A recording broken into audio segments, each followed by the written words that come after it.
Banaza is a good-for-nothing pathetic loser who pretends to be a nice guy. His entire life changes when he gets teleported to another world where he gets treated like trash for being weak. But things take a turn for the good when he comes across a demon with massive melons. In the royal capital Paluma, the demi-humans are subject to hard labor by humans, but our MC Banaza is different, as he treats them equally and even pays them for their work. The demi-humans refuse to accept the payment, but being a goody two-shoes, Banaza insists that they take the payment and have lunch. Seeing all this, the capitalist traders from America call him a hypocrite, which makes Banaza wonder why can't they all live in harmony. Banaza is suddenly whisked into another realm, surrounded by priests and a man who welcomes him to the magical kingdom of Clyrode and refers to him as a hero candidate. Banaza is perplexed as the man continues to explain that he has been sent to safeguard their kingdom from the Dark Army. He is then asked to place his hand on an orb that'll determine his magical energy. As soon as his skills get appraised, they realize that Banaza is just a pathetic loser who has no divine revelation. Just then, another guy is summoned from some other world, and that edgy guy turns out to be insanely overpowered. Seeing this, the demi-humans and all the priests start simping over him.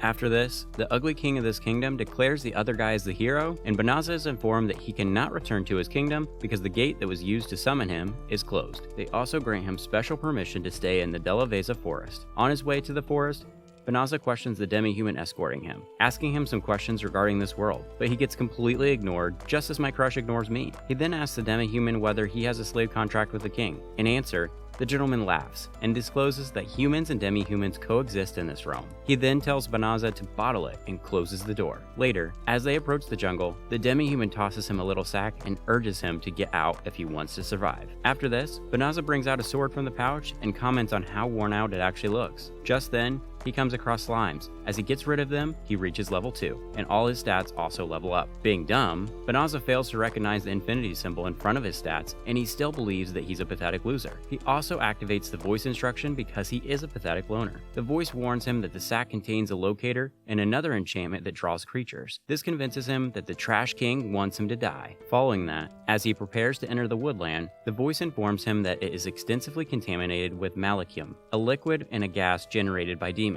The speaker then asks whether he wants to purify the entire forest, and Banaza immediately agrees. Meanwhile, the princess of the kingdom confronts her good-for-nothing father for sending Banaza to Delaveza forest. According to her, it was their fault for summoning Banaza into this world, but the king doesn't accept his mistake and calls Banaza trash. Just then, a guy appears in front of him and reports that ultimate holy magic spell has been cast. Hearing this, the king believes that the hero must have cast the spell and gets overjoyed. However, the guy further reveals that the spell was actually cast in the forest, where they sent Banaza. Meanwhile, Banaza uses the special talent Shapeshift to change his appearance so he may enter town. While selecting a gender, he picks female and transforms into a beauty with enormous melons, but soon reverses his decision. This time, he matures into a stud. It's high time he makes his way to Castletown now that he has changed his look. The voice proposes utilizing teleportation to move instantly, which Banaza agrees to. Upon reaching the town, he heads towards the guild, where he's informed about everything related to being an adventurer. Since he cannot register himself as Banaza, he registers himself as Fleo, which is actually his old dog's name. After this, as he is looking for some random jobs, he notices a girl urging people to escort her to the Delaveza forest, but gets refused by everyone. Seeing this, Banaza approaches her and offers to escort her. As they are conversing, he accidentally utters teleportation magic, which shocks the entire guild. Just then, some other adventurers appear at the spot and label him as a child trafficker for lying about using teleportation magic. To clear his name, Banaza urges them to accompany him, to which they agree. With this, he casts the teleportation magic and teleports all of them to the forest. This makes them wonder if he's not your average loser, but a high-level mage. They also apologize for their rude behavior. Meanwhile,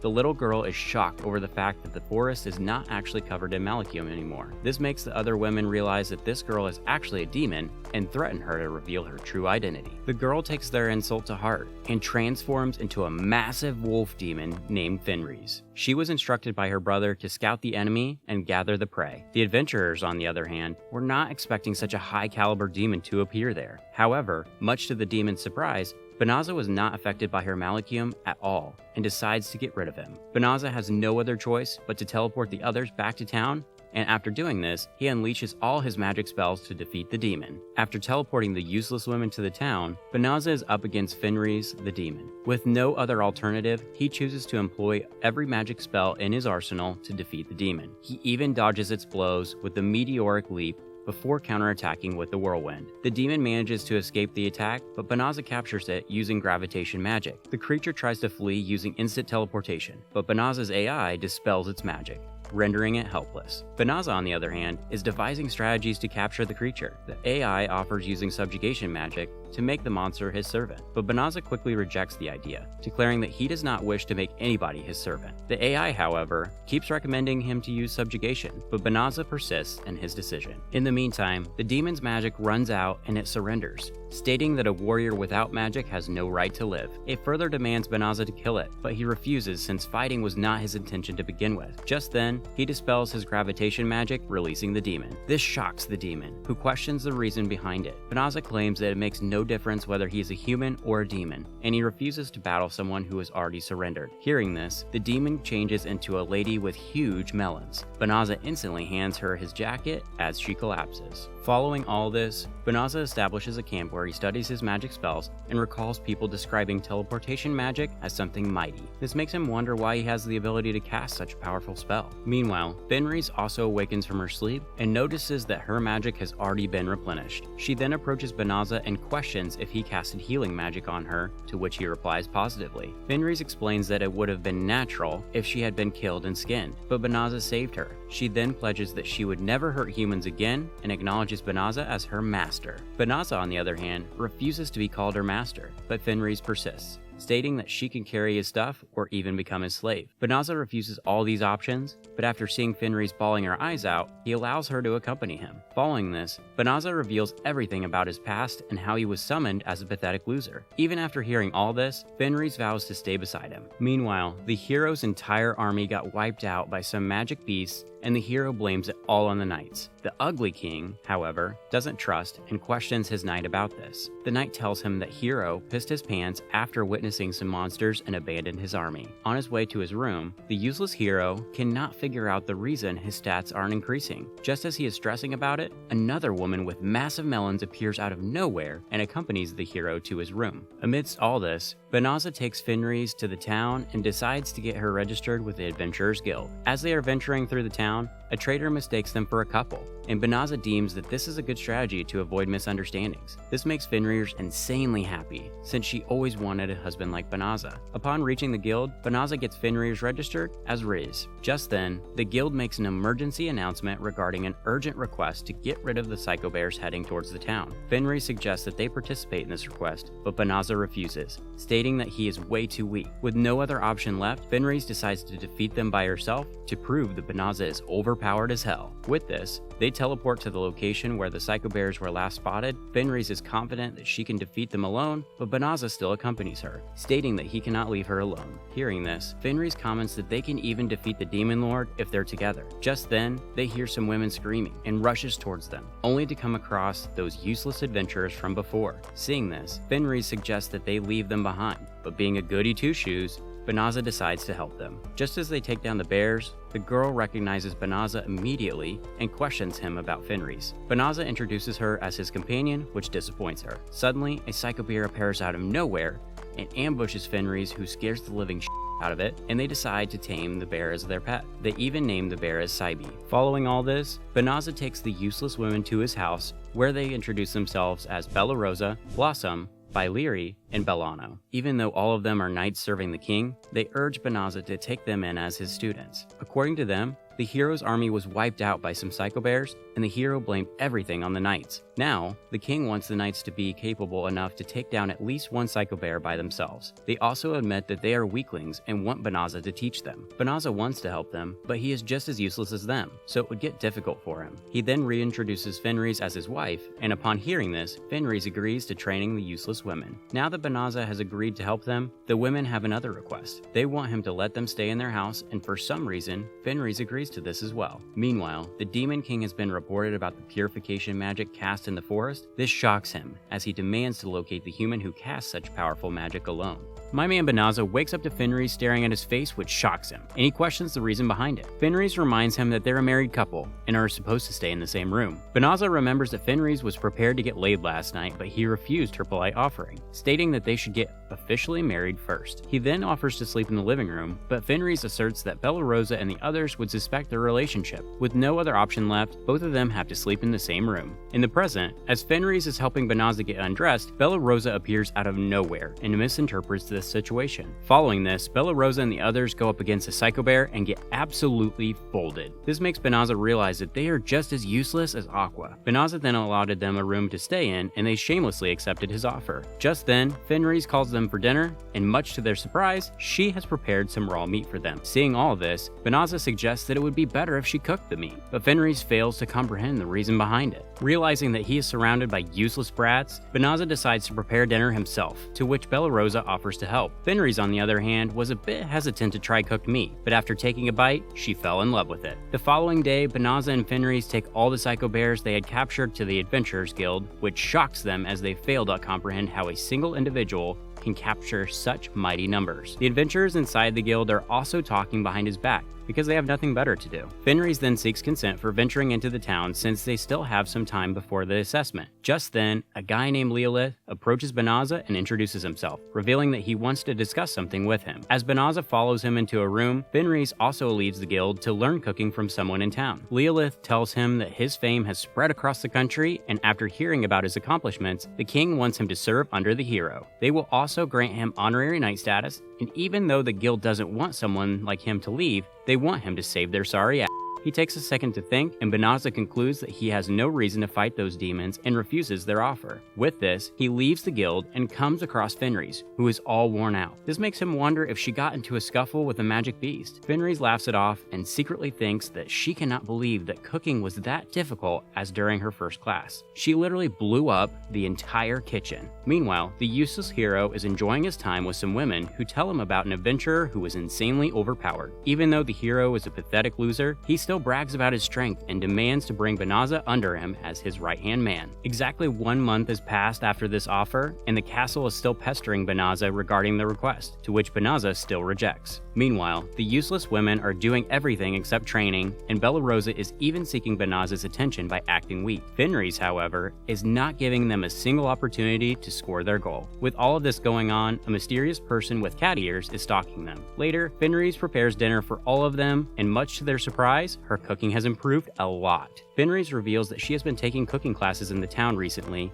and it seems like her hard work is finally paying off. To top it all, she even made her special curry for Banaza. As this is happening, the mysterious Catwoman has recognized Fenris and is shocked to see that the most feared warrior in the Demon King's army is now cooking food for her husband. Just then, Fenris appears behind her and addresses her as Illuminous. She takes her inside and questions her regarding her actions. Illuminous reveals that she is here to investigate the area, while pondering about Banaza and Fenris' relationship. Even with her appraisal skill, she cannot read his stats. Illuminous then reveals that they have noticed some strange changes in the area, including the fact that there are magic beasts everywhere. This makes Banaza realize that his purification magic must have worked back then. This shocks Illuminous, as she realizes that Banaza is the man behind Fenris' brother Fingarl's death. Even though Fenris knew about this, she kept quiet because she believed that it was her brother's fault for being too weak. Suddenly, Bella Rosa and the others appear out of nowhere and apologize for eavesdropping. With no other option left, Illuminous challenges Banaza to a battle, only to get folded in mere seconds. Now that the matter is resolved, Banaza reveals everything to Bella Rosa and the others, stating that he kept this fact a secret because he was afraid that it might trouble them. Even though it is their moral duty to report Fenris to the castle, Bella Rosa and the others decide not to because they owe her a lot. Just then, Fenris senses massive dragons heading towards them with Luminous leading them. Banaza, however, gets insanely excited after seeing them, which shocks her. Seeing his carefree behavior, Luminous instructs the dragons to attack him, but Banaza absolutely obliterates them with his holy magic. He also helps the Muscle Mommy to acquire the Dragon Slayer skill and enhance her level. Seeing all this, the Demon Lord decides to confront Banaza himself. Banaza reinforces a barrier that informs them about demons, as Fenris further reassures him that she'll kick anyone who trespasses this barrier. Banaza, on the other hand, is still concerned about the fact that he killed Fenris' brother, but her massive melons divert his attention. Meanwhile, Bella Rosa and the others are still shocked that their useless comrade acquired the title of Dragon Slayer her that easily. Hearing all this, Bella Rosa heads into the forest to hunt some magic beasts, which makes them believe that she's such a stoic person. Bella Rosa, however, is crying like a little because she wants the Dragon Slayer title as well. According to her, this title is so damn prestigious that it can turn a commoner into a noble. Just then, a guy approaches her from behind and questions her about Banaza. Bella Rosa questions his relationship with Banaza and Fenris, as the guy tells her that he's related to Fenris. This makes her realize that he's someone from the demon army and unsheaths her sword. With no other option left, the guy decides to leave without anything and asks her to relay his message to Fenris. He also introduces himself as Gozel. Just then, Banaza and Fenris appear at the spot and question her regarding that guy. According to Banaza, Bella Rosa was actually talking to the Dark One, which shocks her, and she pisses herself. The following day, he visits them and Banaza welcomes him into their home. The Dark One is surprised to see that Banaza is able to keep his calm in front of him. Bella Rosa also confronts the Dark One and pisses herself once again. The Dark One instructs her to sit beside him as they have some tea. Without wasting any time, the Dark One offers Banaza to join his ranks and defeat the humans who politely refuse his offer, stating that he doesn't know anything about this world and doesn't want to fight. The Dark One then explains the past and tells him that this war has been going on for 500 years. He further tells him that the first Dark One was a reincarnate from another world and was rejected by the humans of that time. According to him, demons accepted that outsider, and this led to an all-out war between them. Amidst all this, Bella Rosa is reconsidering her past decisions. In response to this, Banaza asks if the Dark One wants to stop the war, as the Dark One affirms that even though he doesn't aspire to rule the world, he still won't stand the humans killing his people. He keeps pestering Banaza, only to get brutally rejected, just like my crush rejected me. Besides Banaza, the Dark One is quite fascinated by Bella Rosa, who was sitting beside him all this time. Well, she ended up falling unconscious, and upon waking up after 2 days, she comes across the Dark One, who was having breakfast with Banaza and Fenris. The Dark One continues to visit them after this, and Bella Rosa refuses to meet him every time. Meanwhile, some knights report to the Ugly King that a demon has been visiting Banaza for quite some time now. This makes them speculate that he must be conspiring with the demons and orders his army to invade him. Just then, the useless hero appears at the spot and demands to lead this army himself and subdue Banaza. With all of this happening, Banaza is planning to sell some stuff in the town to make some money. Fenris suggests that he should have accepted the offer from the king and wonders if he refused because of her. Banaza assures her it wasn't because of her and further asserts that he doesn't want to fight anyone with his overwhelming abilities. Just then, the useless hero appears out of nowhere and offers Banaza 2 choices. He wants him to serve under him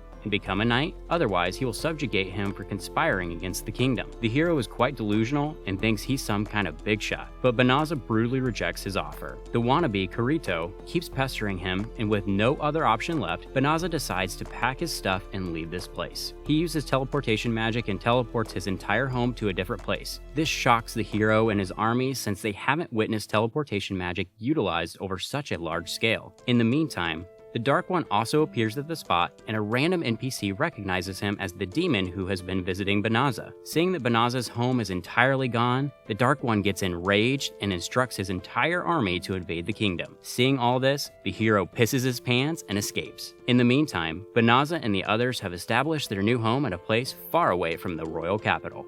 Okay, OG Voice Sama, I'll take it from here. Welcome to Otaku's Anime Recaps. OG Voice Sama is back, so this is my last recap. Until then, the demon army is wreaking havoc over the entire country and have reached the northern stronghold as well. A knight reports all this to the Ugly King, who questions him regarding the hero. The knight informs him that the pathetic hero is hiding in the southern stronghold after pissing his pants. With no other option left, the minister suggests that they cast purification. The Dark One has also received a report regarding this, and instructs Illuminus to retreat from the army because he doesn't want any demon to get caught in this. Meanwhile, the mages and the Ugly King, who is seemingly not as useless as he looks, cast the purification magic to eradicate the demons. With all of this going, Banaza returns back home with Fenris waiting for him at the doorstep. She attempts to seduce him, but Banaza refuses to give in to his nasty desires and decides to have lunch. During lunch, Fenris questions him regarding his affairs in the town, as Banaza tells her that he hasn't found any business partner yet, but he is optimistic. Just then, Blossom announces that she's thinking of selling vegetables in the town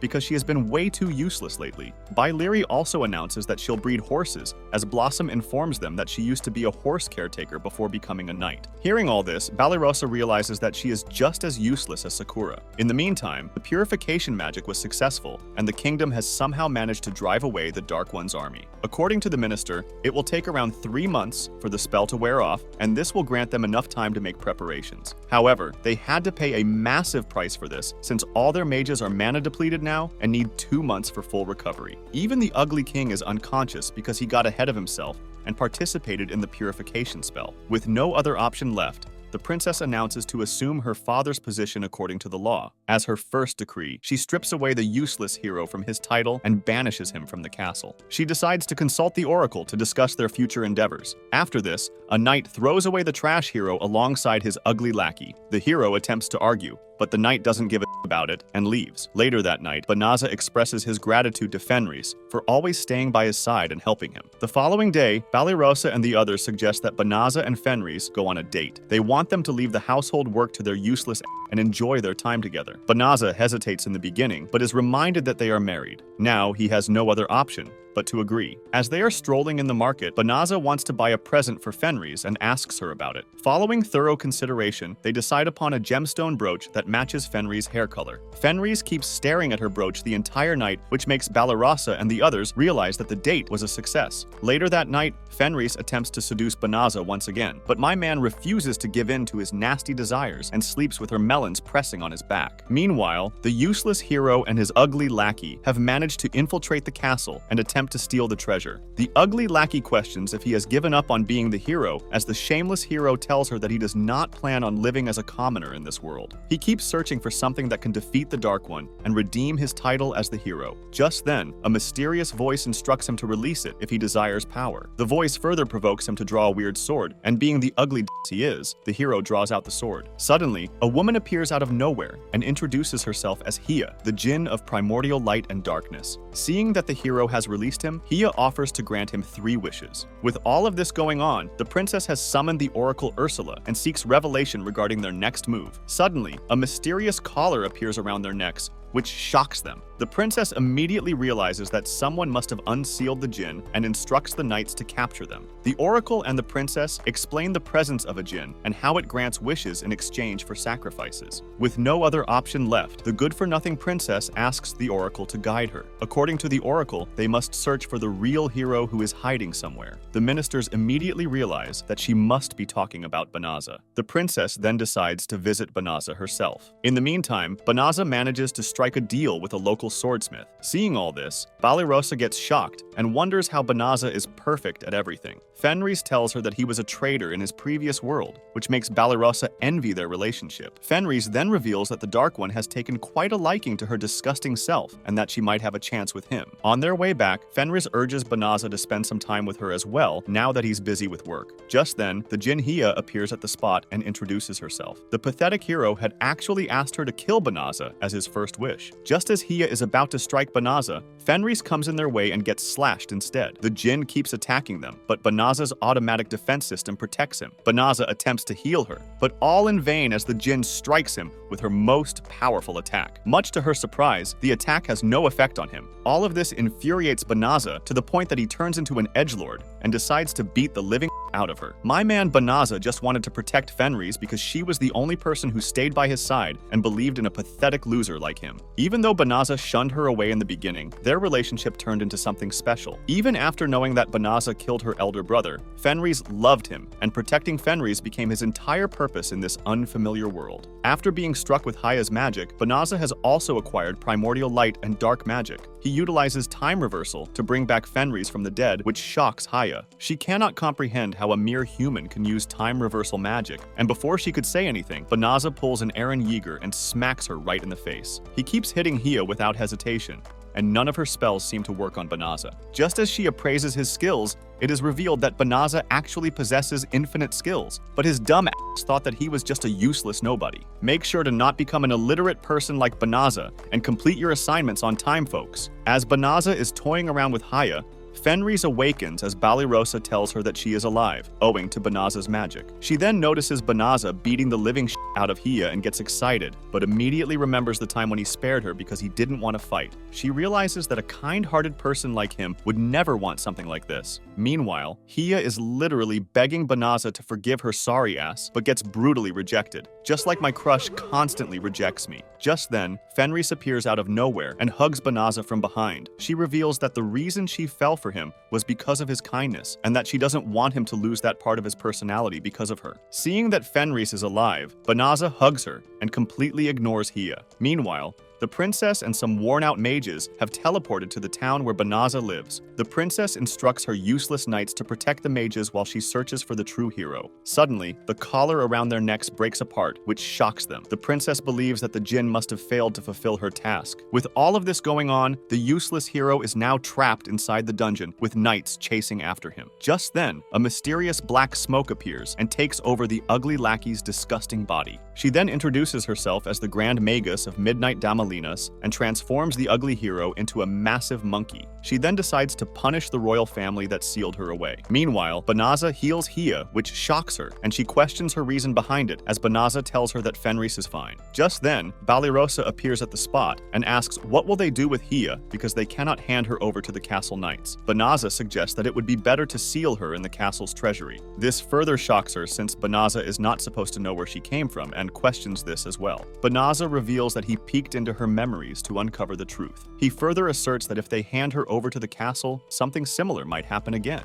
Suddenly, Fenris appears out of nowhere and suggests that she becomes Banaza's servant. She states that they cannot rely on the castle to keep an eye on her, but her real intention is to keep her as an asset. Banaza asks if she would be fine with her joining their puny family since she basically killed her. Fenris tells him that she lost owing to her own weakness. Having exhausted all alternatives, Banaza resolves to take her on as his servant after Hia pledges her allegiance to him and vows to refrain from taking any lives. Banaza subsequently expresses regret for his earlier actions, causing Hia to blush inexplicably. He then wonders if they can use time reversal magic to repair the town, but Hia votes against this. She also urges him to not use that spell ever again because it can disturb the space-time matrix, or some shit like that. She also reveals that Banaza actually possesses infinite skills and can utilize total acquisition magic. This makes him capable of utilizing any type of magic once he's hit with it. With no other option left, Banaza restores the town with restoration magic. Later on, they take Hia back to their home, where she introduces herself to Blossom and the others. They literally piss themselves after knowing that a literal djinn will live alongside them from now on. But Balirosa reassures them that it'll be fine. Following this, as Banaza is procrastinating just like you guys, while watching this video, Balirosa appears at the spot. He apologizes to Balirosa for scaring the living shit out of her and reveals that he doesn't know how to utilize his powers. In response to this, Balirosa tells him that Banaza made her realize how important it is to not blindly follow something and always seek reason to use your power. Later that night, Banaza notices that Fenris seems a bit worried and questions her regarding this. Suddenly, Fenris forces him into a seductive position, even though they could have been talking while sitting. She inquires whether Banaza plans to return to his former world and implores him to bring her along. Upon hearing this, Banaza reassures her that he has no intention of going back and proposes marriage to her. Both of them then kiss under the night sky, and before Banaza could reveal his holy sword, Hia appears in their room. This makes them wonder if she overheard everything they said, to which she replies positively. Even though she wanted to fulfill her own nasty desires, she makes an excuse that she was keeping an eye on Banaza as her servant. Hearing this, Banaza forbids her from doing this and have some common sense if she wants to live with them.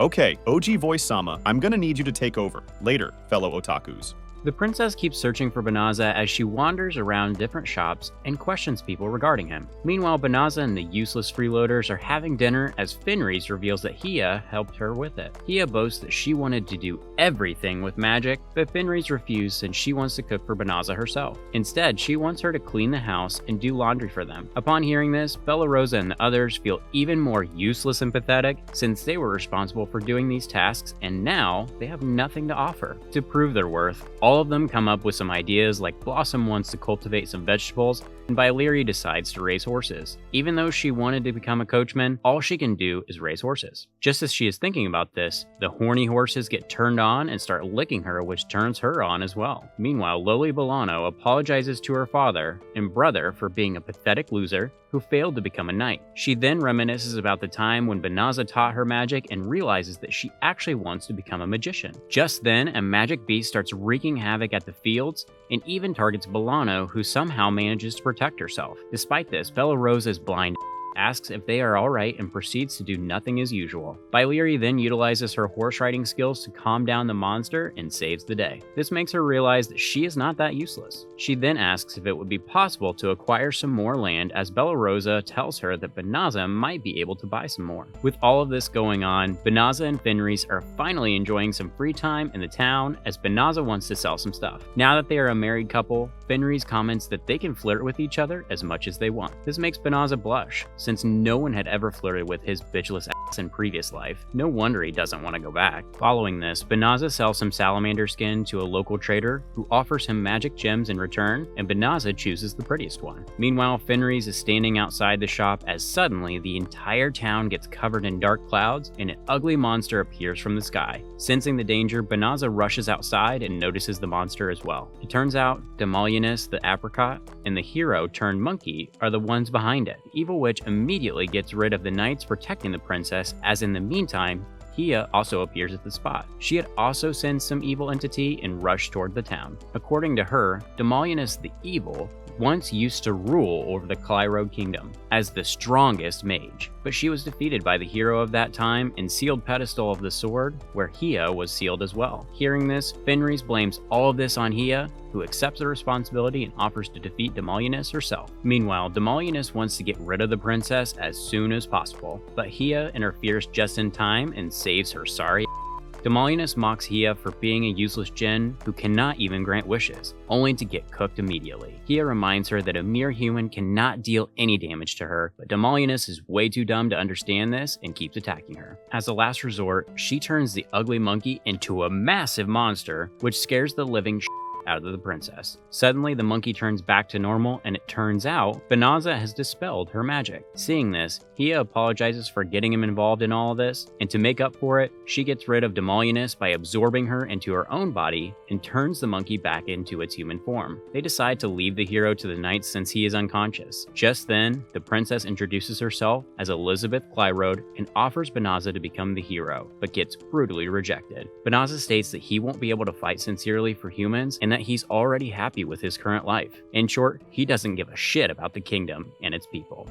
After doing so much, the princess gives up, like I gave up on my dreams. Anyways, as Banaza and the others head back home, Bailiri asks him to acquire more land so that they can cultivate vegetables and breed magic beasts. This way, they can utilize the magic beasts to sell vegetables in the town and won't have to rely on Banaza. Hearing all this, Banaza agrees to negotiate with the town lord, but Bella Rosa and the others want to handle this themselves. Banaza then reveals the amount it takes to buy such land, which blows their mind. With no other option left, Banaza offers to buy the land for them. In exchange, he asks them to pay 30% of the money they get from that land. With all this settled, Bailiri and Blossom get to work. Banaza asks Blossom to grow some vegetables that are hard to grow in this area, since he can control the weather. Blossom, however, refuses, stating that she doesn't want to rely on him and wants to do everything herself. Just then, Hia also appears at the spot and offers the same thing, only to get rejected by Blossom. Suddenly, Loli Bolano also appears and endorses Blossom to agree because she wants to see Hia use magic. It is revealed that Bolano has been hired as a teacher at a magic academy, which makes everyone happy. With this, all of this has been settled down and they have figured out what they want to do. Banaza also reveals that he wants to open his own store in the town, which excites Fenris. Following all this, the scene shifts to Bella Rosa getting married to someone, and that person is none other than the Dark One Gozel. With the entire crowd cheering for them, Illuminus announces that they will conquer the entire world as their wedding present. Bella Rosa refuses, but Gozel persists, and as he is about to kiss her, Bella Rosa wakes up from this horrific dream. She gets insanely flustered and wonders why she's having such dreams, even though she doesn't give a flying F about the Dark One. The following morning, as Fenris and Bella Rosa are cooking something, Fenris notices Bella Rosa's pale face and questions if something is wrong. Although hesitant, Bella Rosa tells her that she's been having nightmares recently, and being a dimwit, Fenris takes them as a sign of love. She concludes that Bella Rosa must be in love with someone. Just then, Bolano and the others also appear at the spot and start teasing her. According to them, that special someone must be the Dark One, since he used to visit them a lot because of her. Hearing all this, Bella Rosa gets flustered and makes some lame excuses. Suddenly, the conversation shifts to how Fenris and Benaza fell in love, as Fenris explains that she never thought about it, and the reason she fell for him was his naiveness. Just then, Benaza reveals himself, and it turns out that he was listening to all this, which embarrasses Fenris. Suddenly, Benaza receives a signal from the barrier he had forced to keep demons away from the town. With all this going on, a mysterious guy is standing outside the town like he's lost. Meanwhile, the ministers report to the princess that the gold coins they received from Benaza are actually road gold coins that are issued by the castle. Previously, Benaza had offered the princess some gold coins to compensate for town repair. Despite being a princess, the shameless woman accepts the coins like a desperate gold digger. With this, the princess and the others have realized that the useless hero they had summoned and banished is actually Benaza. At this point, all they can do is apologize for their deeds. Amidst all this, the pathetic hero and his ugly lackey are hiding from the castle guards. The ugly lackey reminds him that they are now fugitives as well as thieves, since they stole the bottomless bag from some treasure box. The hero explains that he took the bag as compensation for the prize he was offered for saving the kingdom. Well, his luck isn't that great since he only manages to find a drill dozer shovel in the bag, but that still allows him to hide from the knights by creating a hole as deep as your understanding of quantum physics after watching one YouTube video. With all of this going on, Illuminous reports to the Dark One regarding their inability to locate Benaza so far. She further postulates that they must have left the kingdom, but the Dark One clarifies that teleportation magic cannot take you to places you haven't been to, so they couldn't have left the kingdom. Upon hearing this, Illuminous asserts that it would be unwise to prioritize searching Benaza instead of focusing on the main battle. She further explains that they can use magic beasts to spread Malachium and eventually take over the castle, but the Dark One is still persistent. He explains that Benaza can single-handedly destroy their entire army, so finding him takes priority. He then apologizes to Illuminous for being a brat and explains that he doesn't want to sacrifice his own people to win this battle. After this, another demon reports to Lord Ugarde that the Dark One is trying to recruit a human into the Dark Army instead of focusing on the battle. This infuriates Ugarde as he believes that Gozel has gone soft and eventually decides to seize the throne to become the Dark Lord himself. Meanwhile, Benaza and Fenris are shopping in the town as Fenris suggests that they should have lunch together now that they are alone. On their way, they come across an old hag named Haldy, who is abandoning her shop because her suppliers lost their lives during the previous war. This makes Benaza realize just how devastating wars can be, and as they are discussing all this, Bella Rosa appears at the spot. She offers to treat them to lunch, which Benaza politely accepts, even though Fenris doesn't seem quite happy about it. Suddenly, Hia also appears there and warns them regarding the presence of a strong demon. It turns out that the demon is actually Gozel, and with this, all of them have lunch together. During the lunch, Gozel explains that he usually visits such towns to gather intel on humans, which makes Bella Rosa question if he is gathering intel on them right now. In response to this, Gozel replies positively, which infuriates Bella Rosa, but Benaza calms her pathetic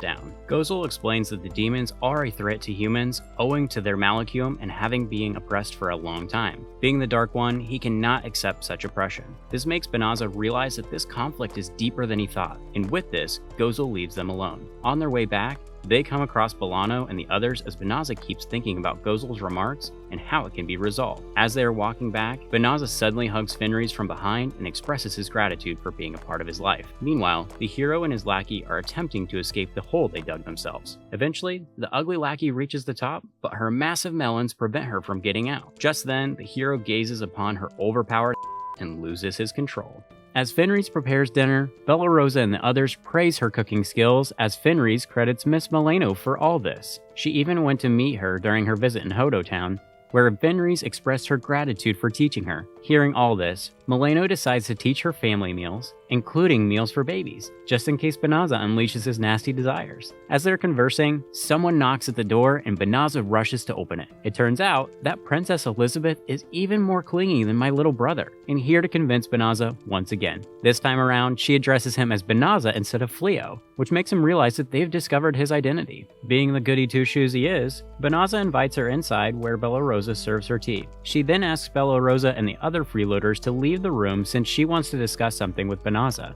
Fenris, however, refuses to leave, and Benaza also insists that Fenris stays with them. With no other option left, the princess has to agree. After Bella Rosa leaves, Elizabeth apologizes to Benaza for all the wrongdoings their kingdom had done to him and begs for his forgiveness. Being a Chad, Benaza refuses to accept her apology and questions the reason behind all this. The princess then reveals the whereabouts of her army, which is top secret information. This shocks Benaza as he cannot comprehend why she is telling him all this. The princess further tells him that the effect of purification will wear off soon, and their mages are yet to recover their mana. Using their troops, they can prevent the demon army from invading the royal capital, but that will leave some towns vulnerable. Since Benaza has refused to join their army, she wants him to at least protect these vulnerable towns. This infuriates Fenris as she doesn't want Benaza to protect these arrogant fools who treated him like trash. The princess further reveals that she is planning to arrest the king for unlawful appointment of the false hero and will lead the kingdom herself. Fenris interprets this as the princess using Benaza as a stepping stone to the throne, but Benaza calms her down. He has realized that the princess just wants him to guarantee that he won't join the demon army, as the princess also agrees. By revealing classified information to him, the princess wants to make sure that Benaza will keep quiet and not cause any havoc. She tells him that she just wants to protect those towns and urges Benaza to help them. Meanwhile, the useless hero and his lackey have finally managed to escape the hole, but now they have to get rid of the knights chasing after them. Amidst all this, the lackey gets hungry and the hero offers her some food. At least she is loyal, unlike my pathetic ex. At this point, the hero is shocked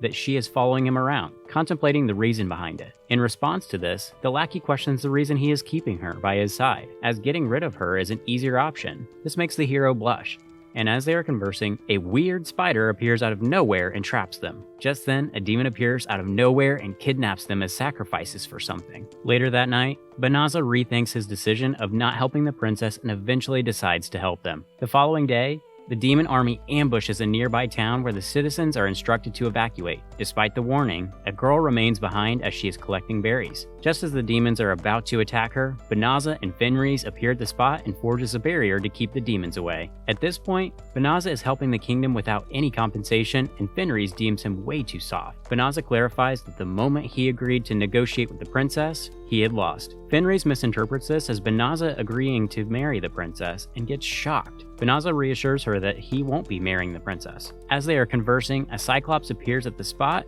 and boasts to obliterate Benaza's barrier. According to Fenris, the Cyclops are considered the strongest tribe among the demons and serve directly under the Dark One. He recognizes Fenris as Lupin and mocks her brother for dying a meaningless death. Hearing this, Fenris decides to take down the Cyclops by herself and challenges him to a battle. The massive monster keeps swinging around his humongous weapon, but fails to hit Fenris even once. Meanwhile, Fenris bites off its muscles since she doesn't want to kill him. The demon mocks her for being too weak, but Fenris clarifies that she doesn't want to kill and is taking it easy on him. She then utilizes gravitation magic to pin down the demon, eventually taking him down. Seeing this, the Cyclops instructs the other demons to ambush her, but Benaza intervenes just in time and traps all of them. He then teleports all of them to the Delaveza forest and offers them to surrender without any battle. Fenris suggests that they should have injured them to scare them off, but Benaza refuses to injure anyone. He asserts that this will further alleviate the hatred between humans and demons. Just then, the villagers of the town express their gratitude towards Benaza for saving their sorry.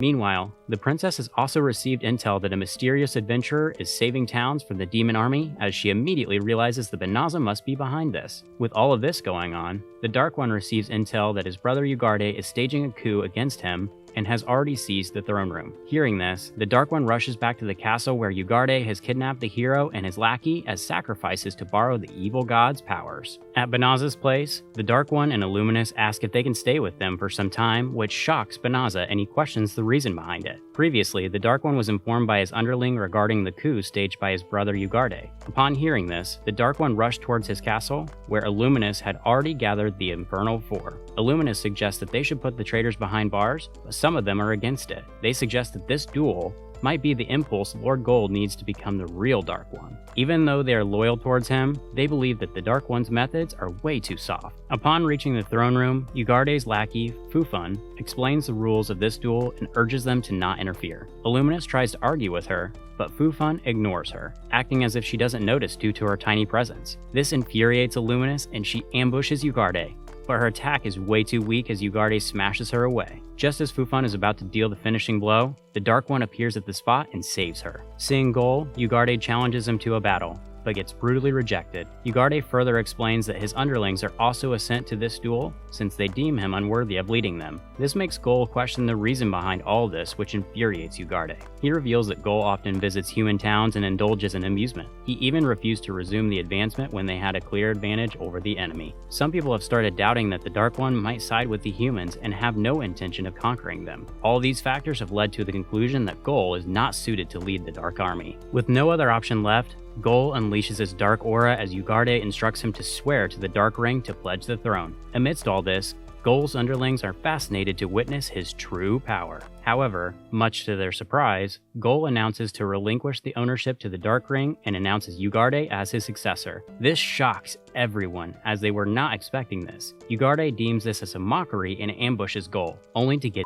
whooped. Gol expresses his gratitude to his underlings and takes Illuminus with him. With all of this going on, the useless hero and his lackey are tied there helplessly as they wonder if they can flee. In the present, Fenris is shocked to hear that Ugarte the Useless has become the Dark One. Illuminus further explains that they have no money for some reason. Just then, Bella Rosa appears at the spot and pisses herself as usual after seeing the Dark One. Benaza also summons the other useless women to get their opinion regarding this matter. To release some tension, Gol clarifies that he is no longer the Dark One and he cannot live in the demon territory. He further explains that since Benaza is his only acquaintance in the human world, he can rely on him only. Despite all this, Fenris still cannot comprehend how the almighty Dark One is now a pathetic homeless guy with no money. Illuminus explains that Gol donated all his money to the intel unit she had led. According to Gol, it was inevitable that he had to step down if he didn't gain enough support from the masses. Benaza then questions the useless women regarding the opinion on Gol staying with them. Blossom and the others have no objection over this matter, but Bella Rosa seems concerned.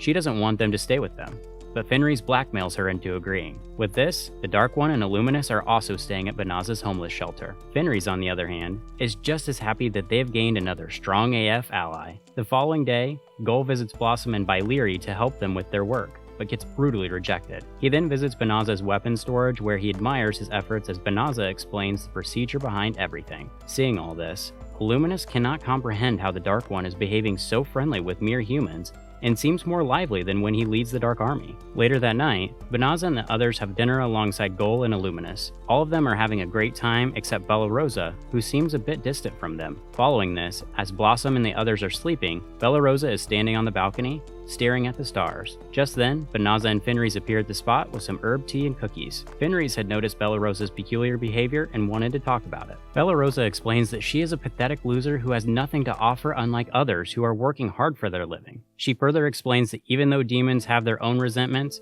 she still cannot accept them since she had witnessed her brutally injured comrades on the battlefield. In response to this, Benaza clarifies that it is alright to feel this way, and according to him, Gol is probably staying here to keep an eye on them. Fenris then wonders why Bella Rosa is fine sharing the same roof with Fenris, even though she wanted to kill her. To make her feel slightly better, Fenris asserts that she taught him to bake cookies, which is a massive achievement for a loser like her. The following morning, Bella Rosa announces to Gol and Illuminus that she will accept them, but if they ever harm a human, she will never forgive them. Hearing this, Gol proceeds for a complimentary handshake, but Bella Rosa refuses this, stating that she will shake his hand after trusting him completely. With this, Bella Rosa and Saibi head towards the forest for hunting. With all of this going on, the useless hero and his lackey have also escaped the Dark One's castle. They kind of remind me of Team Rocket. Make sure to like, subscribe, and comment if you want more parts of this series.